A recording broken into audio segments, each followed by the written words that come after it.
need to look at how you map the need for industry policy to drive a transformation. The most challenging change for companies and workers right now is how I integrate a new health and safety culture, which will remain.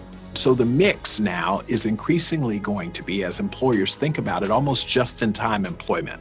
Hyper-efficiency and just-in-time model may need to be tempered with strong focus on resilience in the face of demand or supply shocks. We need to privatize some of these post organizations if they cannot be able to be sustainable and if the government is not able to provide them with the resources that they need. Inclusion is so important, that we do not create a society that is bifurcated. We're seeing now a more need from the customers to have an omni-channel consistent experience across all the channels. If you want to build real resilience, we've got to look at even using competitors using each other's supply chain. We created a new way of transfer of title called e-delivery, e-transfer of title, e-TOT, without having the people to travel, kind of electronic transfer of title. Now we have to learn an unprecedented scale of flexibility, which unfortunately affects mainly the passengers, because we airlines are now guided by the sanitary decisions. Everything will hopefully be biometric.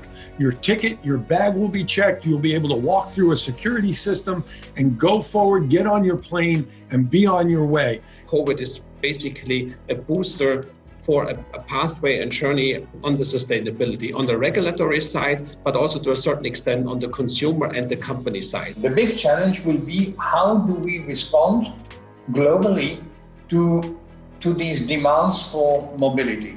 The future is not hardware-driven, not only hardware-driven, but more and more software-driven. Decoupling of supply chains will drive manufacturers to rely on long and inflexible supply. There is a lot of innovations and a lot of solutions which can come from the private sector. Now is the question, what is the platform to talk to the public sector and how I could put it all together? The speed up in investments in 5G, Industrial 5G will play an important role, and this can also really help customers speed up and improve their, let's say, competitiveness. Enterprises operating in the labor-intensive industries tend to be among those most affected. Now, the logistics business is notorious for using very old IT systems. Now, that is not going to be acceptable anymore. The vast majority of companies will need to completely rebuild their main operating systems. Probably start seeing more is move towards blockchain and the impact of blockchain on all of our transactions, saying let's put everything in one hub and make sure that everything is more transparent. People who need a service will be able to get the service directly from the people providing it. There will be no room for middlemen. We see companies that are much more open to outsourcing their logistics and concentrating on their core competencies. And so that creates opportunities. Both experience and current trends tell us that trade within trading blocks is likely to be less disrupted than trade between trading blocks. What is domestic production capability? I mean, it's one thing to call for onshoring or nearshoring or diversifying sources of supply, but first you have to determine, do you need to do that at all? Organizations, institutions, agencies, governments will move from managing documents to managing data.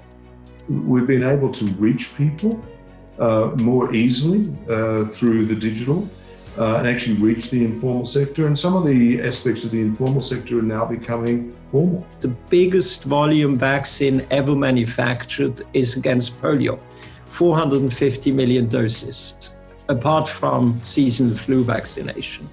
Here we talk about potential need of 12 to 15 billion doses. The main goal now for every healthcare system is to actually be able to connect value or payment to the outcomes of the patient.